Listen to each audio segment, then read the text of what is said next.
diberkati, kamu diberkati, kita semua diberkati. Puji syukur kita akan kehadirat Tuhan Yang Maha Kuasa, karena di kesempatan hari ini kita masih boleh berkumpul, kita masih boleh beribadah. Mungkin di dalam keseharian yang sudah kita lewati 1 minggu, kita banyak melewati rintangan, mungkin dalam pekerjaan, mungkin dalam keluarga, atau mungkin bisa di dalam lingkungan sekitar. Mari sejenak kita di kesempatan pagi hari ini, saya mengajak untuk Bapak Ibu Saudara, kita ambil waktu untuk kita boleh mengenang kebaikan Tuhan yang sudah kita lewati 1 minggu ini. Kita ambil waktu sejenak untuk kita bersaat teduh, kita rasakan kebaikan Tuhan dalam kehidupan kita. Betapa baiknya Tuhan sudah mengasihi kita setiap harinya, di setiap waktu.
kasih Tuhan untuk kesempatan di pagi hari ini dan siap untuk menguji mereka.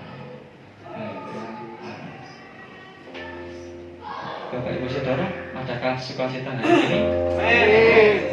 Saya belum melihat ada keceriaan di keluarga Bapak Ibu. Mungkin boleh senggol kanan kiri untuk berbagi spirit Bapak Ibu. Jangan ketembak Pak, nanti dulu Pak. Mari boleh saya mengajak Bapak Ibu Saudara untuk bangkit berdiri. Kita mau memuji Tuhan.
Masih kurang Bu. Ayo Bu, semangat Bu. Amin. Di kesempatan ini saya mengajak Bapak Ibu Saudara untuk mengekspresikan bentuk sukacita. Amin. Kita ulangi Pak. Iya. Oke. Baik Bapak Ibu.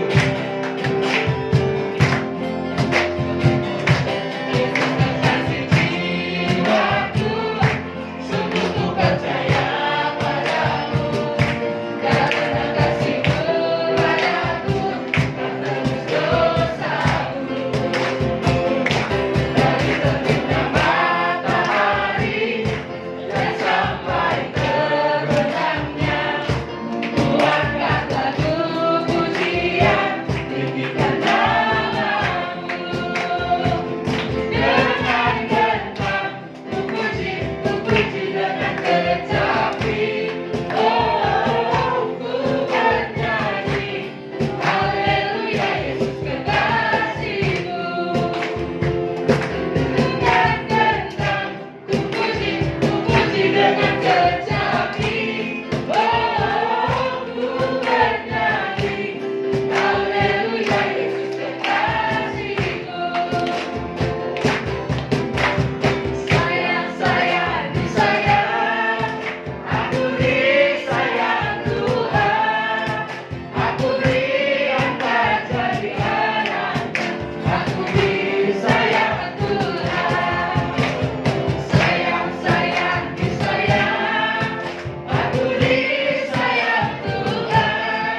ada tertulis di dalam Matius 11, marilah kepadaku semua yang berterasa dan beban berat, aku akan memberi kelegaan kepadamu. Pikulah tuk yang kupasang dan belajarlah padaku, karena aku lemah lembut dan rendah hati, dan jiwa pun akan mendapat ketenangan.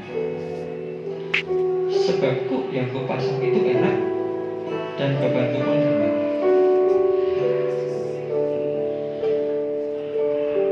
Suatu teladan yang diberikan Tuhan kepada kita, biar senantiasa kita boleh melakukan untuk mengikuti teladan tersebut.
sungguh mengenal setiap pribadi, bahkan lebih daripada kami mengenal diri kami sendiri.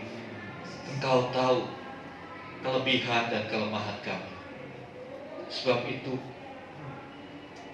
mari bawa kami untuk lebih dekat denganmu. Karena itulah tempat yang paling aman, tinggal di dalam indahnya dekapan kasih. Tuhan Yesus, terima kasih untuk kasih-Mu yang begitu luar biasa. Biarlah apa yang kami boleh alami dari Tuhan, kami boleh impartasikan kepada orang-orang di sekitar kami. Karena kami tahu kami hidup hanya karena kemurahan Tuhan. Terima kasih Tuhan. Sekarang ajari kami hal-hal yang penting bagi kehidupan ini. Ajari kami supaya hidup kami menghasilkan buah yang menyenangkan hati Bapa di surga. Berbicaralah Tuhan melalui firman. Kiranya firman menegur, mengarahkan, menuntun kami menjadi pribadi yang semakin serupa dengan Kristus. Terima kasih Bapa. Pujilah nama-Mu. Di dalam nama Yesus kami berdoa. Haleluya. Amin. Amin. Shalom.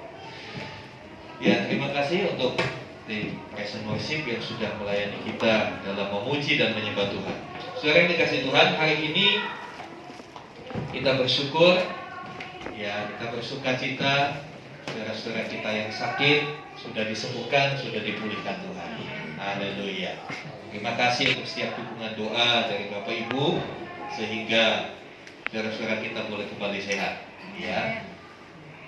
Hari ini kita akan belajar buah roh yang selanjutnya, kemurahan. Ya, dikatakan di dalam Galatia 5:22-23, tetapi buah roh adalah kasih, kita sudah belajar. Sukacita sudah belajar, damai sejahtera kita belajar.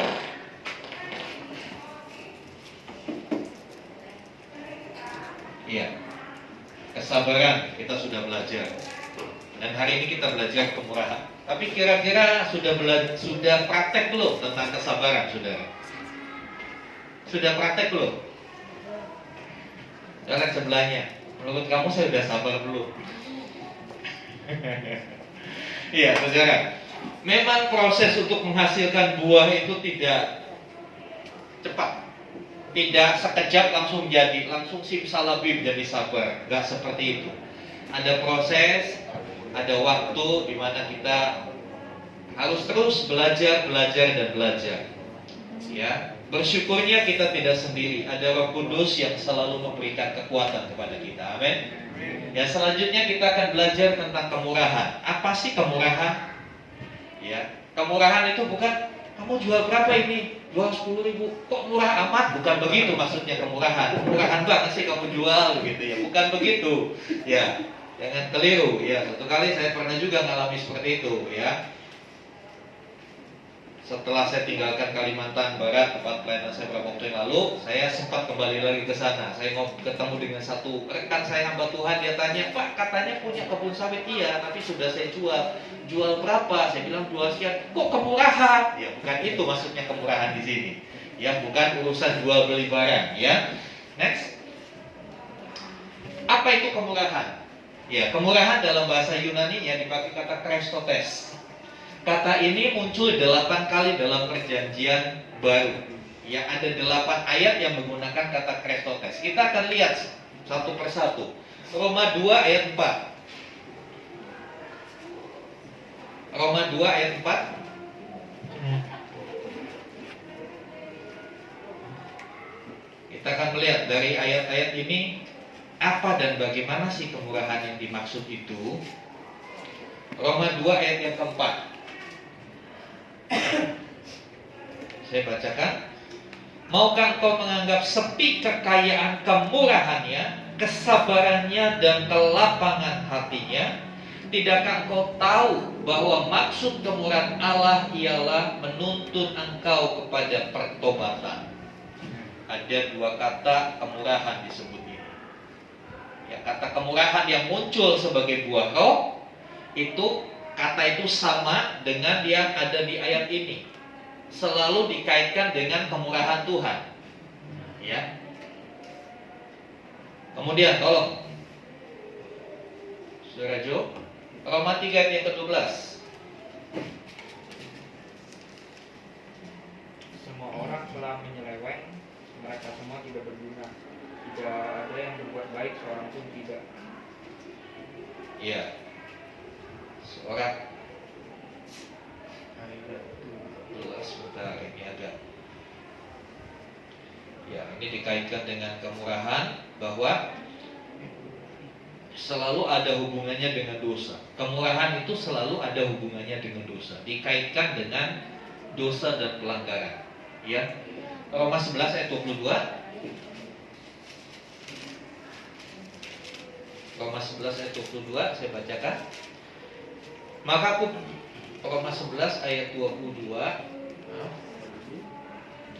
Sebab itu perhatikanlah kemurahan Allah dan juga kekerasan hatinya, yaitu kekerasan atas orang-orang yang telah jatuh, tetapi atas kamu kemurahannya, yaitu jika kamu tetap dalam kemurahannya. Jika tidak, kamu pun akan dipotongnya juga.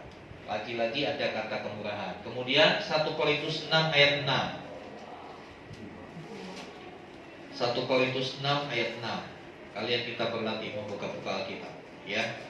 Kita hari-hari ini banyak kali bisa terampil membuka konten-konten YouTube, ya, membuka ya posting-posting di Facebook, di Instagram. Tapi hari ini kita berkesempatan berlatih membuka-buka Alkitab kita, yang mungkin baru dibukanya cuma seminggu sekali. 2 Korintus 6 ayat 6.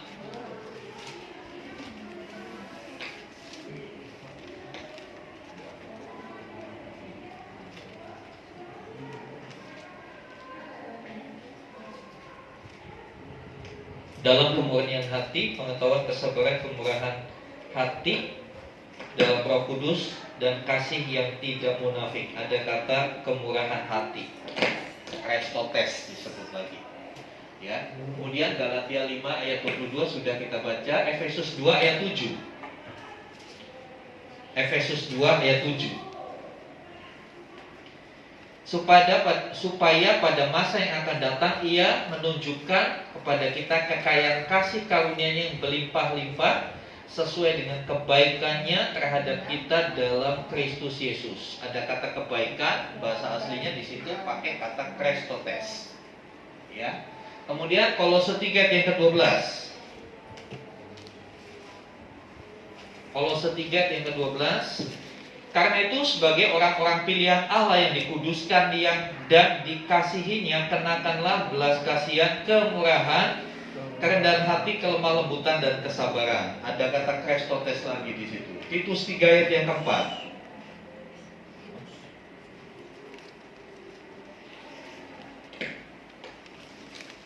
Titus 3 ayat yang keempat.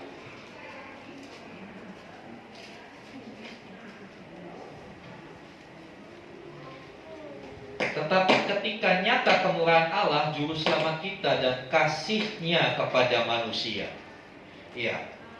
Dari ayat-ayat ini kita melihat kemurahan Allah selalu berhubungan dengan bagaimana Allah mengampuni manusia yang berdosa.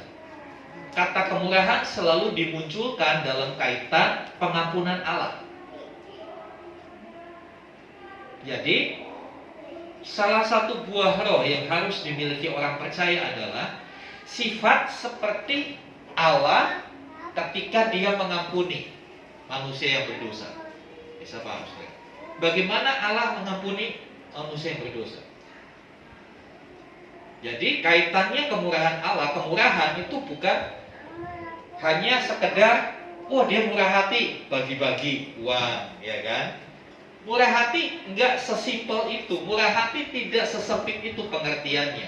Tapi punya pengertian yang lebih dalam, bahwa kemurahan itu adalah sifat, karakter sebagaimana yang dimiliki Allah ketika Allah mengampuni orang berdosa. Kita ingat satu ayat yang begitu terkenal, Yohanes 3 ayat yang ke-16. Karena begitu besar kasih Allah kepada dunia, sehingga Ia telah mengaruniakan anaknya yang tunggal, supaya setiap orang yang percaya kepadanya tidak binasa, malah beroleh hidup yang kekal. Kenapa Allah mengasihi dunia ini? Ya karena memang dia adalah kasih. Bukan karena kita punya sesuatu yang baik, sesuatu yang bisa dibanggakan, bukan karena kita bisa memberikan satu benefit tertentu kepada Allah. Saudara perhatikan, Dia mengampuni kita bukan karena Dia dapat keuntungan dari mengampuni kita. Karena faktanya kita ini gak ada apa-apanya. Kita harus sadar, kita ini nothing. Sudah gak ada apa-apanya, bikin ulah lagi. Kayaknya gitu banget kan, saudara. Tapi Allah gak seperti itu. Itulah kemurahannya yang luar biasa. Nah, sifat yang seperti ini harus ada dalam setiap kita. Gak gampang kan, saudara? Jadi, yang namanya murah hati itu gak sekedar bagi-bagi duit. Ya, next. Ya, kemurahan berkaitan dengan apa yang Allah lakukan bagi manusia yang berdosa. Apa yang Tuhan sudah lakukan. Dia bukan hanya bersimpati, enggak. Tapi dia melakukan sesuatu, ada actionnya. Ya kadangkala saya suka bingung. Ya suatu kali saya dalam suatu perjalanan, wah macet panjang. Saya pikir ada apa? Di depan ada kecelakaan. Saya bingung di Indonesia, kecelakaan aja bisa begitu macet. Kenapa? Karena di tengah-tengah kecelakaan banyak orang yang pura-pura simpati, tapi sebetulnya bikin konten, difotoin, divideoin, lalu diupload. Nolong sih kagak, saudara. Bikin konten, lalu ada emot nangis-nangis. Maaf, saudara, konten Anda itu nggak membantu sama sekali yang bersangkutan. Nggak membantu sama sekali yang bersangkutan, yang sedang kena musibah itu. Kemurahan Allah bukan hanya sekedar simpati, tapi kemurahan Allah adalah satu tindakan nyata. Bagaimana Allah ketika melihat manusia berdosa, Dia tahu persis kemana manusia berdosa itu akan berjalan, kepada kebinasaan. Dia nggak bisa diam. Dia nggak bisa diam. Dia bertindak. Dia karuniakan anaknya tunggal Yesus Kristus, diutusnya untuk menyelamatkan manusia. Jadi seperti ini gambaran kemurahan Allah. Ya. Sebab itu Matius 7, Matius 5 ayat yang ke-7, coba kita lihat sejenak Matius 5 ayat yang ke-7.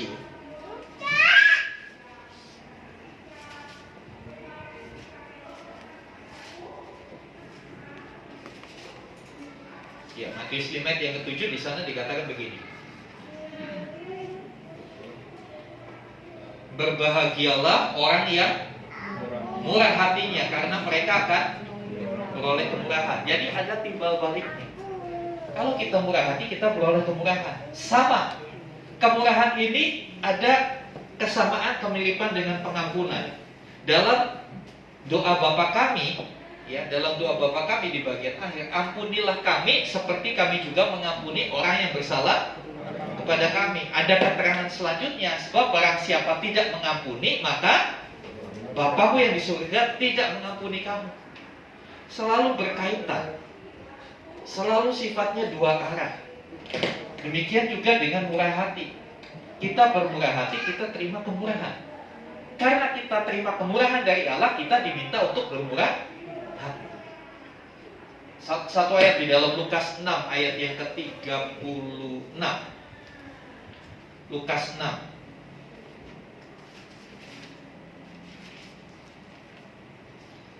Lukas 6 ayat 36. Tolong dibacakan, Pak Didi, silakan. Hendaklah kamu murah hati, sama seperti Bapamu adalah murah hati. Iya. Hendaklah kamu murah hati. Tuhan Yesus di dalam khotbah di bukit bilang hendak, berbahagialah orang yang murah hati. Tapi di bagian ini Tuhan Yesus juga mengajar hendaklah, satu perintah, satu kehendak Tuhan. Hendaklah kamu murah hati sama seperti Bapamu yang di surga dalam murah hati. Jadi patokan murah hati itu Bapak. Bagaimana kemurahan Bapak yang besar untuk manusia. Kadangkala hari-hari ini kan di TV suka ada artis yang bagi-bagi uang, ya kan? Ada pejabat yang datangi pemulung, orang miskin bagi uang. Bukan seperti itu kemurahan yang dimaksud di sini. Itu terlalu receh, sorry saya bilang. Kalau kemurahan kita hanya sebatas itu, maaf saya bilang itu terlalu receh, apalagi diposting. Arahnya kepada mencari pujian. Tapi kemurahan Allah itu lebih dalam dari sekedar itu. Ya, kemurahan Allah bukan sekedar membagi-bagikan sesuatu pada orang lain. Kemurahan juga bukan sesuatu yang murahan. Perhatikan, kemurahan bukan sesuatu yang murahan. Nanti kita akan lihat bahwa kemurahan ini bukan murahan, tapi sesuatu yang precious banget, sesuatu yang berharga banget. Kita lihat bagaimana kemurahan itu. Next. Ya, bagaimana kemurahan itu diuraikan dalam Lukas 6. Lukas 6 ayat 27 sampai 36. Kita akan kupas satu persatu. Seperti apa sih penerapannya kalau kita punya kemurahan hati? Kalau kita dikatakan punya buah kemurahan, bentuk nyatanya seperti apa? Sekali lagi bukan hanya sekedar bagi-bagi. Bukan berarti juga saya berkata membagi-bagikan sesuatu itu salah. Enggak, itu harus kita lakukan. Tapi kita akan lihat paduannya di sini. Ayat 27. Tetapi kepada kamu yang mendengarkan aku, saudara mendengarkan enggak? Tuhan berbicara, kita mendengarkan. Kepada kamu yang mendengarkan aku, dikatakan, aku berkata, yang pertama apa? Kasihilah musuh. Ya, implementasi dari kemurahan Allah harus sampai kepada mengasihi musuh. Gampang apa? Gampang sudah. Gampang. Gampang bacanya, gitu maksudnya. Menyebutkannya gampang, tapi melakukannya susah. Susah apa gampang? Kenapa susah? Karena kita cenderung egois, ya kan? Karena kita cenderung mementingkan yang kita suka. Kalau perilaku orang itu kita nggak suka, ngapain? Kan begitu. Tapi Tuhan itu luar biasa, mengasihi musuh. Padahal posisi kita, sebetulnya posisi kita ini sedang bermusuhan dengan Allah. Ketika kita berbuat dosa, kita itu sedang bermusuhan dengan Allah. Tetapi apakah itu menjadi alasan Allah tidak mengasihi kita? Tidak, Allah tetap mengasihi kita walaupun kita dalam posisi memusuhi Allah. Dengan segala pemberontakan kita, dengan segala kemarahan kita protes kalau doa kita nggak dijawab. Tuhan, kenapa sih Tuhan nggak jawab doa saya? Padahal saya kan udah melayani, saya udah rajin beribadah, kenapa ekonomi saya makin terpuruk? Banyak kali anak-anak Tuhan marah sama Tuhan. Kita seperti berada di pihak yang memusuhi. Tapi pertanyaannya, apakah Tuhan memusuhi kita? Dia tetap mengasihi kita. Saudara dikasih Tuhan. Karena itu implementasinya, kita juga harus mengasihi musuh kita. Ya, mengasihi musuh itu adalah salah satu bentuk dari kemurahan hati. Kok bisa ya? Iya, karena kemurahan hati sekali lagi ini adalah buah roh, karya Roh Kudus dalam diri kita. Bukan hasil dari kita yang punya pengetahuan, kita yang punya pendidikan S1, S2, S3 sampai S-teler mungkin begitu. Bukan hasil dari pengetahuan. Kemurahan hati itu hasil dari bagaimana kita bersekutu dengan Roh Kudus. Hasil bagaimana kita intim dengan Tuhan. Di situ kita memunculkan hal-hal yang ilahi. Nah selanjutnya, berbuatlah baik kepada orang yang baik. Itu dunia, ya kan? Kita dari kecil diajar, kalau orang baik sama kamu, kamu baik. Tapi firman Tuhan ngajar kita apa? Berbuat baiklah kepada orang yang membenci kamu. Pernah nggak berbuat baik sama orang yang membenci? Kalau belum, berarti sekarang belum punya kemurahan. Karena Allah itu sudah melakukan itu buat kita. Dia tetap berbuat baik kepada kita walaupun kita dalam posisi membenci Allah, menentang Allah dengan dosa-dosa kita, dengan kekerasan hati kita. Makanya kelihatannya kemurahan itu gampang. Tapi ketika kita dengar, kita pelajari ayatnya, saya tahu hatimu sedang tercabik-cabik. Aduh Tuhan, kok gini ya? Kok berat banget? Selanjutnya, ya, ayat 28. Mintalah berkat bagi orang yang jujur. Kalau ada orang yang mengutuk saudara, saudara gimana? Untuk balik. Nah itu dia, itu pengakuan yang jujur. Ya, kejujuran adalah awal dari pemulihan. Amin. Ya, kadang-kala kalau ada orang yang untuk kita balas. Tapi Tuhan bilang apa? Mintakan berkat, minta berkat buat dia. Berkatin dia. Itulah bedanya kekristenan, ajaran Tuhan Yesus dari ajaran yang lain. Yuk selanjutnya. Ini banyak sudah, daftarnya banyak. Ya. Bukan hanya itu. Ayat 28 selanjutnya mengatakan, berdoalah bagi orang yang mencaci kamu. Iya, saya sudah berdoa supaya dia kesambal petir. Berdoa supaya dia cepat-cepat bangkrut. Habis uang usahanya itu uang dari saya, dia tipu saya, mau cepat bangkrut. Kan doa kita kayak begitu. Mari kita berubah gak seperti itu. Berdoa dalam ayat ini dikaitkan dengan ayat sebelumnya, mintalah berkat. Jadi mendoakan supaya orang itu Diberkati. rela nggak saudara musuhmu diberkati? Amin. Amin. Rela nggak saingan bisnismu diberkati? Amin. Jangan cuma amin di sini, tapi biarlah itu amin dari hati. Amin. Saudara yang dikasih Tuhan. Iya. Memang hari ini ketika saya berdoa, aduh kita benar-benar. Jangan kan saudara saya udah lebih dulu dibombardir sama ayat ini. Saudara yang dikasih Tuhan. Seperti itu yang Tuhan mau. Jadi standar kekristenan itu tinggi, saudara. Ya, selanjutnya ayat 29, barang siapa menampar pipimu yang satu, berikanlah juga kepadanya pipimu yang lain. Dan barang siapa yang mengambil jubahmu, biarkan juga ia mengambil bajumu. Wah ya bangkrut Pak kalau begini. Ya babak belur Pak. Ya memang ayat ini bukan untuk petinju. Kalau untuk petinju gak berlaku ayat ini. Ayatnya petinju itu terlebih berkat memberi daripada menerima. Ketawa kan?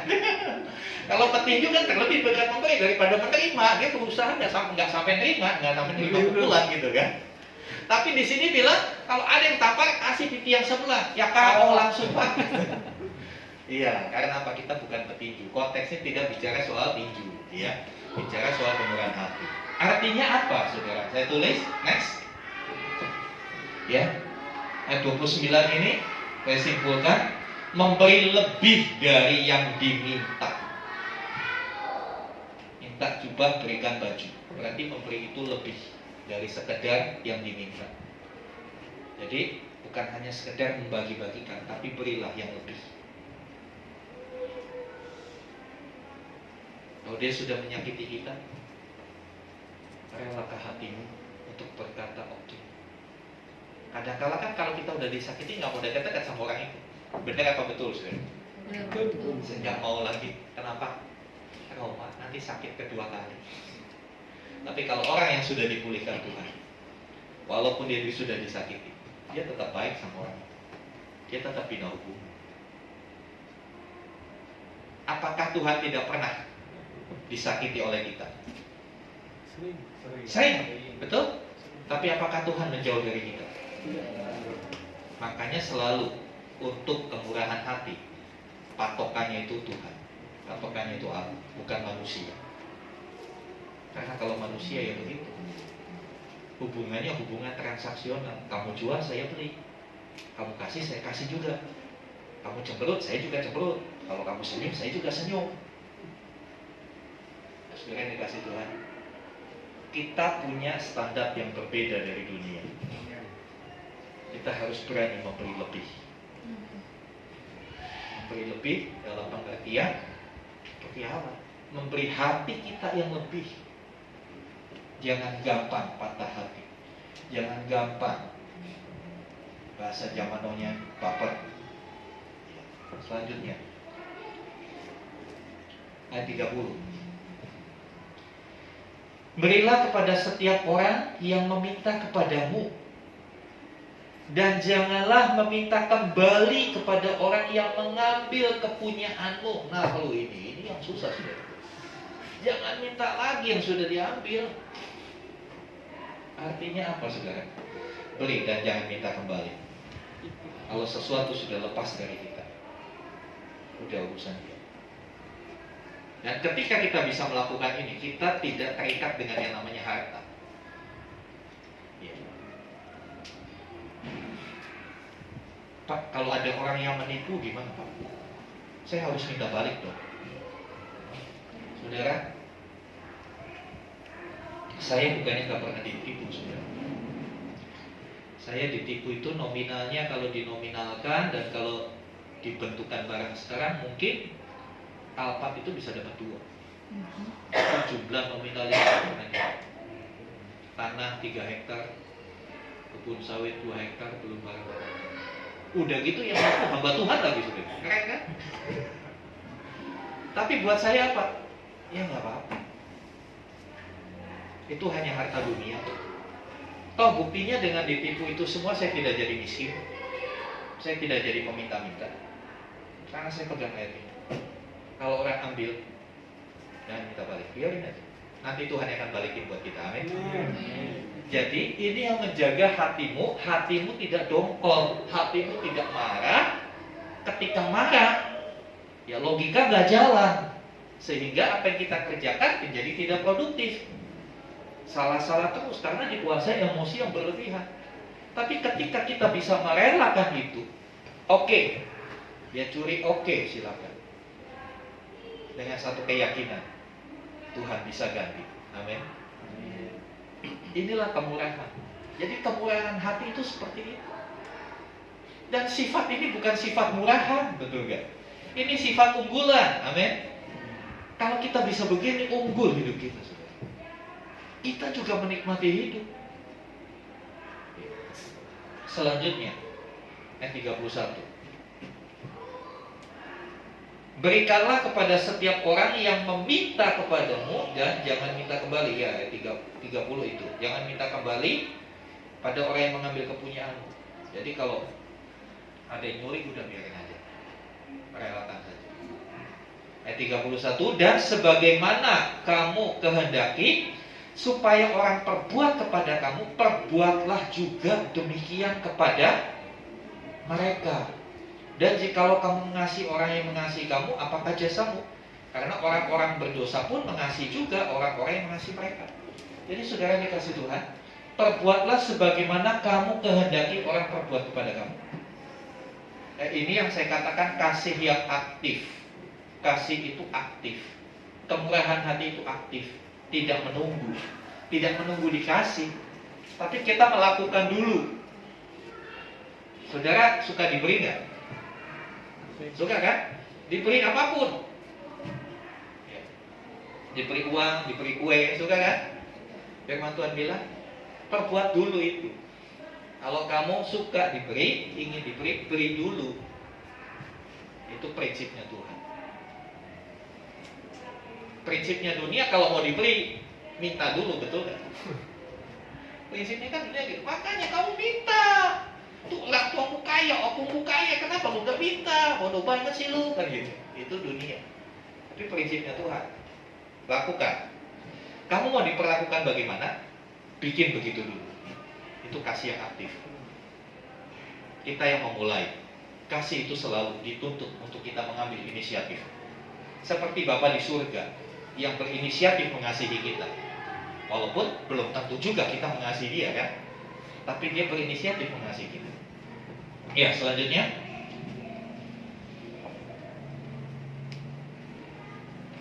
Dan jikalau kamu mengasihi orang yang mengasihi kamu, apa jasamu? Kalau kita hanya mengasihi orang yang mengasihi kita, apa istimewanya? Itu maksudnya. Apa istimewanya? Oh, dia udah mengasihi kamu, kamu mengasihi dia, wajar. Kadang-kala orang mengasihi kita, kita nggak mengasihi dia, kan begitu? Kalau dia mengasihi, kita mengasihi, itu udah standar.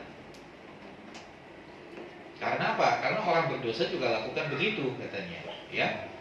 33. Sebab jikalau kamu berbuat baik kepada orang yang berbuat baik kepada kamu, apakah jasamu? Orang berdosa juga berbuat demikian. Ya. kita harus berbeda dengan prinsip dunia. Dalam hal kemurahan hati kita berbeda dengan prinsip dunia. Orang dunia, kalau kamu baik, saya baik. Kalau kamu gak baik, ya sorry, saya gak mau dekat-dekat. Dunia seperti itu. Tapi Tuhan gak seperti itu. Kalau kamu baik, kalau dia baik, kamu harus baik. Bahkan kalau dia tidak baik, bahkan kalau dia mencaci kamu, doakan, berkati. Saudara yang dikasih Tuhan, hanya dengan kekuatan Tuhan kita bisa lakukan itu. Jujur saya katakan, ini mudah untuk disampaikan, mudah untuk dibicarakan, tapi susah untuk dilakukan. Tapi dengan Tuhan, kita pasti dimampukan melakukan. Selanjutnya, saudara, ayat 34. Dan jikalau kamu jikalau kamu meminjamkan sesuatu pada orang, karena kamu berharap akan menerima sesuatu daripadanya, apakah jasamu? Orang berdosa pun meminjamkan kepada orang berdosa supaya mereka menerima kembali sama banyak. Ini bicara masalah apa? Masalah bunga atau riba. Ya, Tuhan berbicara kalau kamu pinjamkan, jangan tuntut lebih daripada itu. Ya, jangan ambil riba. Ya, ayat 35. Tetapi kamu kasihilah musuhmu dan berbuatlah baik kepada mereka, dan pinjamkanlah dengan apa? Tidak mengharapkan balasan. Maka upahmu akan besar dan kamu akan menjadi anak-anak Allah yang maha tinggi. Sebab ia baik terhadap orang-orang yang tidak tahu berterima kasih dan terhadap orang-orang jahat. Saudara yang dikasih Tuhan, jangan minta riba, jangan harap balasan. Artinya kita harus punya keikhlasan. Yang kita lakukan itu tanpa pamrih, tanpa menuntut pujian juga. Iya, saya nggak minta riba, tapi tolonglah kamu juga ceritain sama yang lain kalau saya tuh baik sama kamu. Ceritain dong sama yang lain kalau saya juga sudah tolong sama kamu. Itu berdoa ya, saudara. Iya. Tuhan bilang kalau kita lakukan sesuatu kebaikan, jangan harap feedbacknya. Feedbacknya itu dari Tuhan. Jadi kalau kita sudah punya sifat begini, ketika kita berbuat baik, orang itu mengecewakan, kamu gak sakit hati. Kenapa? Orang kita gak ngarepin apa-apa kok. Kita gak ngarepin balik. Kalau kita berbuat baik, orang itu bahkan tidak berterima kasih sama kita juga gak kecewa. Karena apa? Karena kita melakukannya itu karena Tuhan, bukan karena orang itu. Sering kan dalam keseharian kita sudah tolong orang, tapi orang gak ingat kita. Saya percaya saudara pernah ngalamin begitu. Udah bantu orang, sudah sampai kontak-panting, bahkan orang itu masih nyalain kita, dituduh yang macam-macam. Ya sudah, biarkan saja, jangan menjadi marah. Maksudnya seperti itu. Karena itulah inti dari yang namanya ikhlas. Itulah arti dari menolong tanpa pamrih. Ingat ya, dulu waktu zaman kamu susah, siapa yang pinjamin kamu duit? Saya pernah ketemu orang-orang seperti itu. Ya, kalau sudah ada perkataan begitu, dia gagal dalam melakukan kemurahan hati. Dia belum murah hati.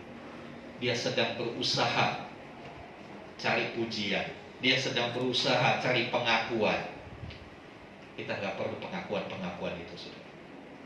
Yang kita perlu adalah bagaimana Tuhan melihat kita, dan Tuhan berkenan sama hidup kita. Amin. Itu jauh lebih penting daripada pujian dari manusia. Karena banyak orang yang melakukan kebaikan, banyak orang yang bermurah hati, tujuannya bukan untuk memuliakan Tuhan, tapi memuliakan diri sendiri. Mau nunjukin kalau saya ini baik. Nah, ini parah sifat seperti ini. Di luar sana banyak orang, sehingga harus kalau dia nyubat, namanya harus dipapang yang paling tinggi di papan pengumuman. Namanya harus disebut lengkap dengan gelarnya. Tuhan ajarkan kita sebagaimana Bapa di surga. Ya, dikatakan Bapa di surga. Dia baik terhadap orang-orang yang tidak tahu berterima kasih dan terhadap orang-orang jahat. Bapa itu baik sama orang yang tidak tahu berterima kasih. Dia juga baik sama orang-orang jahat. Makanya kita Harus seperti itu. Itu contohnya. Itu teladan kita. Nah, selanjutnya, ya. Ayat 36, hendaklah kamu bermurah hati sama seperti Bapamu adalah murah hati. Jadi teladannya itu Bapa. Kemurahan hati ini sepertinya simpel. Tapi ketika kita sudah melihat deretan sifat-sifat seperti ini, perilaku seperti ini, sejujurnya ini gak mudah. Kecenderungan manusia itu membalas, betul kan? Kalau ada orang baik sama kita, kita balas. Tapi itu Tuhan bilang, apa jasamu kalau begitu? Dengan kata lain, apa keunggulanmu kalau begitu? Apa bedanya kamu dengan dunia? Yang lebih parah, kalau orang jahatin kita, kita balas. Kalau bisa balasnya itu lebih parah. Ada orang nyenggol, kalau bisa kita tonjok dia, kan begitu. Padahal dia sudah cuma nyenggol loh. Tapi kita balasnya pakai tonjok. Saya berharap dengan kita mengerti hal ini, kita belajar melakukan. Sekali lagi, bukan dengan kekuatan kita. Karena ini adalah pekerjaan Roh Kudus di dalam kita. Seberapa kita mau hidup kita dibentuk oleh Roh Kudus, seberapa kita menyerahkan hidup kita untuk dipimpin oleh Roh Kudus, segitulah Dia akan kerjakan hidup kita. Saya tutup dengan satu cerita. Ya. Ada seorang kaya, dia punya rumahnya besar, dia punya 10 kamar, lantai 2, di atas 5, bawah 5, isinya barang-barang mewah. Ya, suatu kali dia undang Tuhan Yesus ke rumah dia. Dia undang, lalu dia tempatkan Tuhan Yesus di kamar yang terbaik. Tuhan, ini silakan. Pokoknya apa aja dalam ruangan ini menjadi miliknya Tuhan. Di situ ada makanan, ada apa, ada kulkas, terserah Tuhan mau apa. Ini saya serahkan sama Tuhan. Iya. Dan Tuhan Yesus nggak minta lebih. Apa yang diberikan ya sudah. Setelah malam tiba-tiba datang perampok. Dia kedor pintu. Yang punya rumah ketakutan.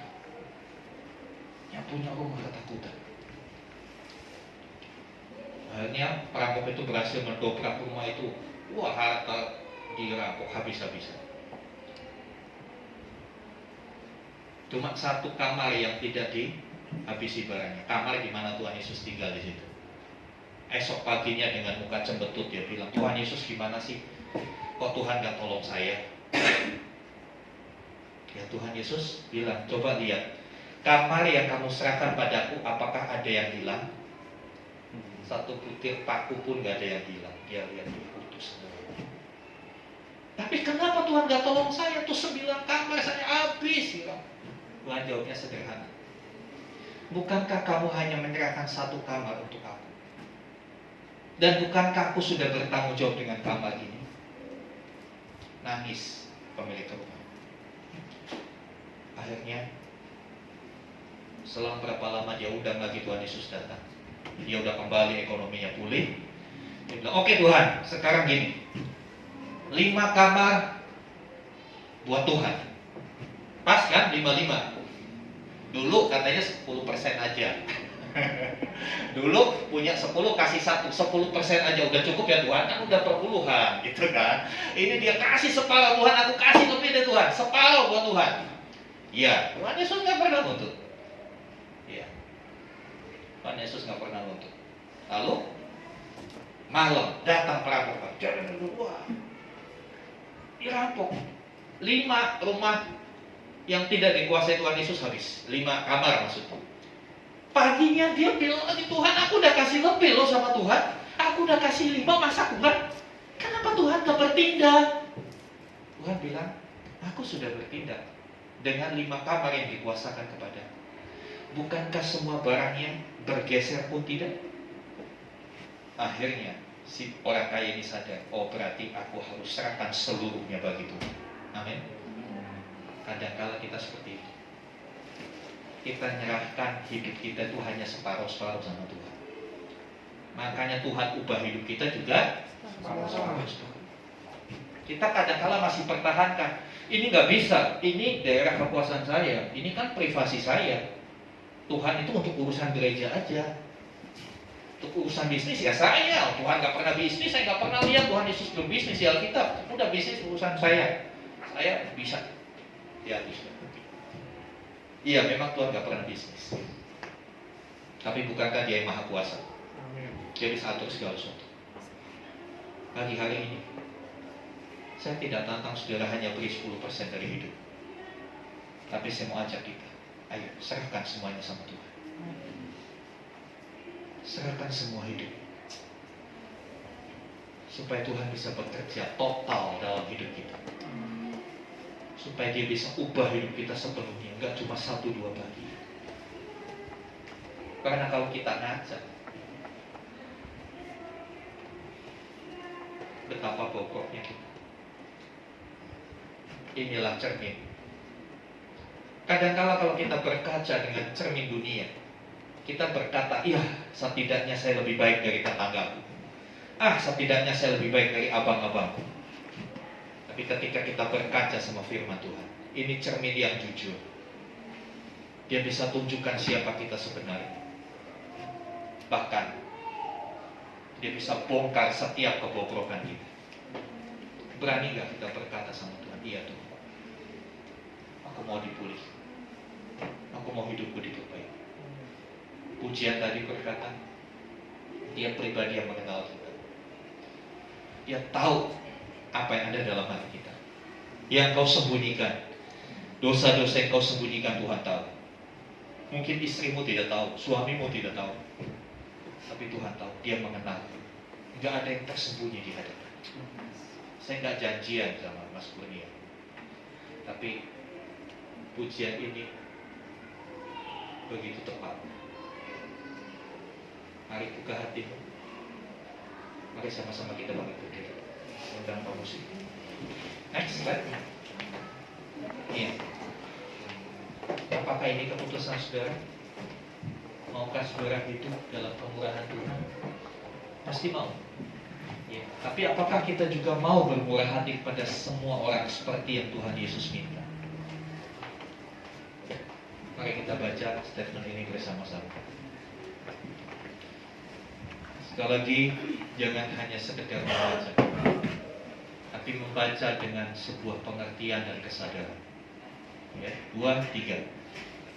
Aku mau selalu hidup dalam kemurahan Tuhan. Aku mau bermurah hati kepada semua orang seperti yang diminta Tuhan Yesus. Roh Kudus, bantulah aku untuk melakukan segala saat. Andaikan pujian tadi. Seperti rusa yang haus, rindu aliran sungai.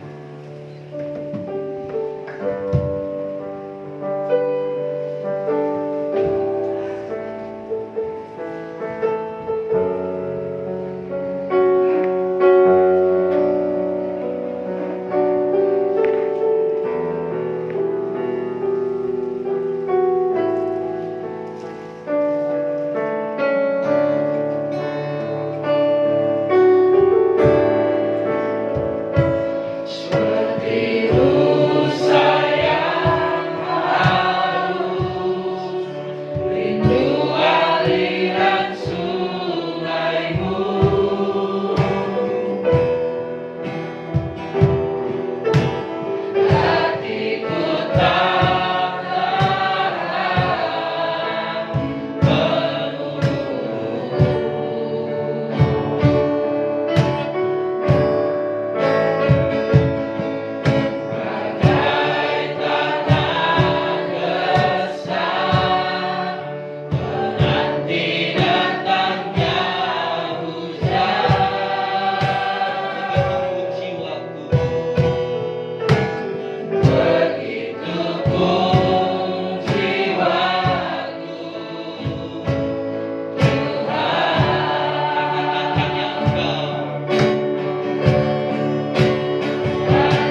supaya kita bisa bermurah hati kepada sesama kita.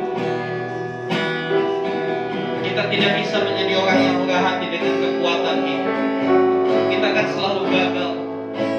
Karena tuntutan Allah, standar yang Tuhan berikan begitu berat.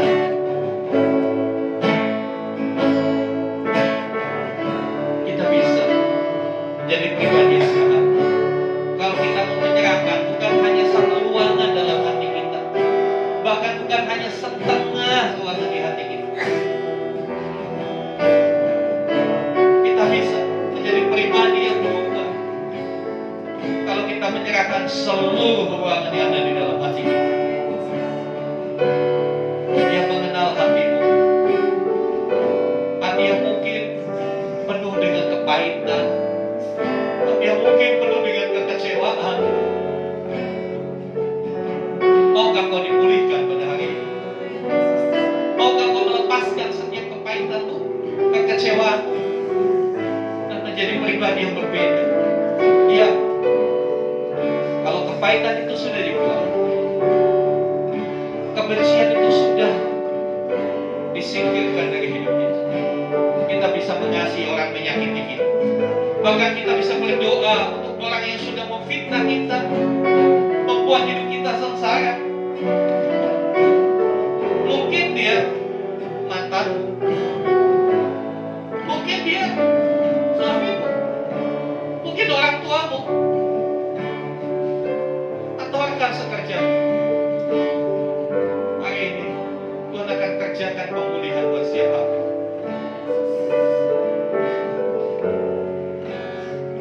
Buka hatimu bagi Tuhan. Ketika kita bisa melepaskan itu, ketika kita bisa merasakan Dia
Engkau yang mengenal hati dan hidup kami. Serapat apapun kami menutup hati kami, Engkau tahu apa yang ada di dalam. Sebab itu kami mau terbuka di hadapan-Mu siang hari ini. Mari selidiki hati kami, singkapkan semua yang terselubung, luka-luka lama, trauma-trauma masa lalu. Biarlah kami buka di hadapan Tuhan hari ini. Mari Tuhan pulihkan kami, pulihkan kami, bawa kami lebih dekat dengan-Mu, dekat kami dengan kasih-Mu, supaya semua luka, semua kepahitan, semua trauma, semua kecewa menjadi pulih. Yang pahit menjadi manis, yang luka jadi sembuh. Terima kasih Tuhan. Dan biarlah kami menjadi orang-orang yang memiliki kemurahan, lebih bermurah hati dengan orang-orang sekitar. Sampai pada satu titik kami bisa mengasihi musuh kami. Kami bisa berdoa buat orang-orang yang telah menyakiti kami. Kami bisa memberkati orang-orang yang sudah menyusahkan hidup kami. Terima kasih Tuhan. Mari saudara ambil waktu untuk melakukan firman. Saya percaya saudara itu menjadi orang yang melakukan firman Tuhan. Ambil waktu, doakan orang yang paling menyakiti hatimu. Doakan orang yang paling bikin susah hidup. Tuhan tahu. Saya nggak akan tanya satu-satu sampai berdoa siapa orang itu. Saya nggak akan tanya, itu bukan urusan saya. Tapi itu urusan saudara sama Tuhan. Ketika kau mulai bisa mendoakan orang itu, memberikan berkat, mendoakan kebaikannya, maka luka akan sembuh. Ambil waktu beberapa saat, silakan saudara berdoa. Haleluya, haleluya. Saya tahu ini pahit.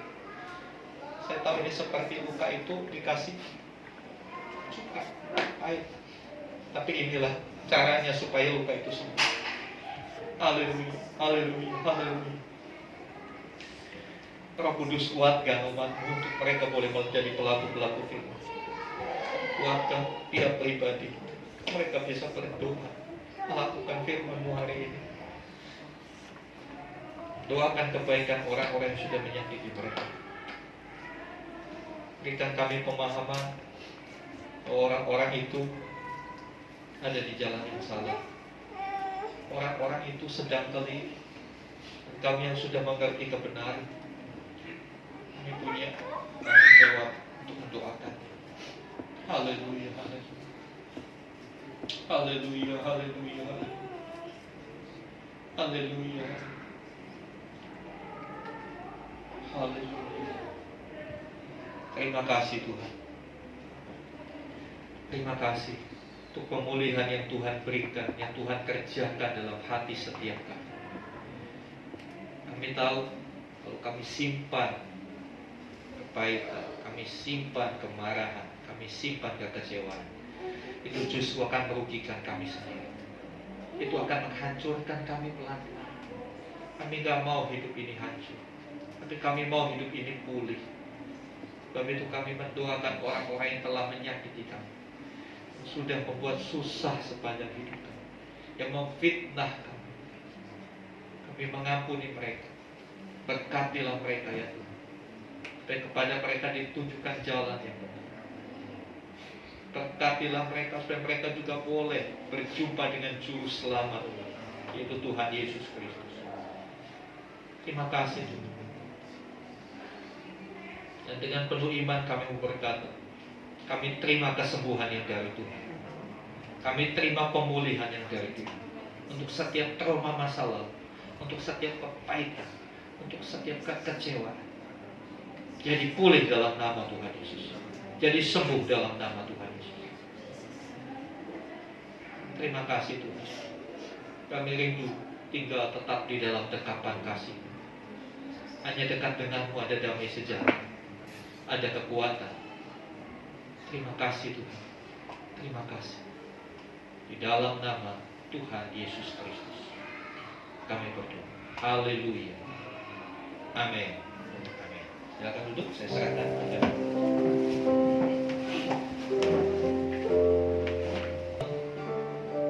terakhir bisa diserahkan atau ditransfer pada awal November.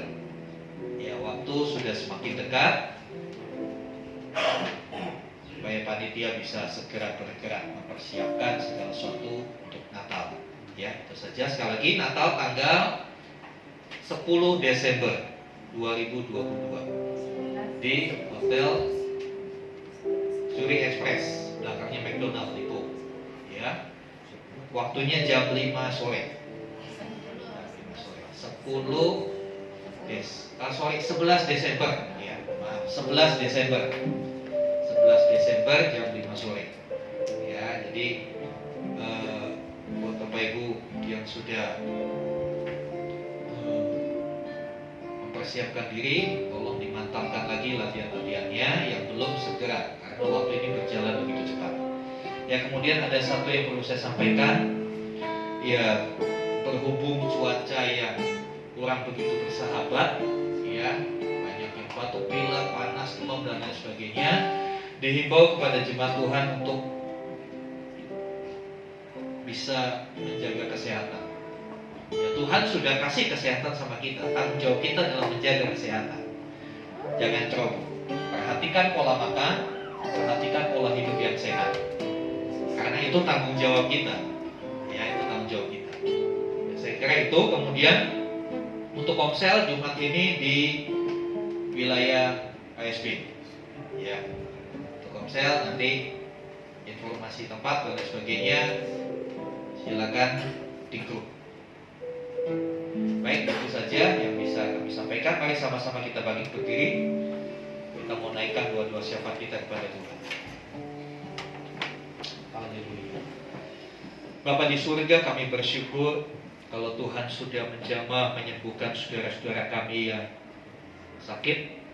Terima kasih untuk Pak Agus, terima kasih untuk Ibu Riris, untuk Ibu Levi, untuk keluarga Weli, untuk Ahok, untuk saudara Jonathan.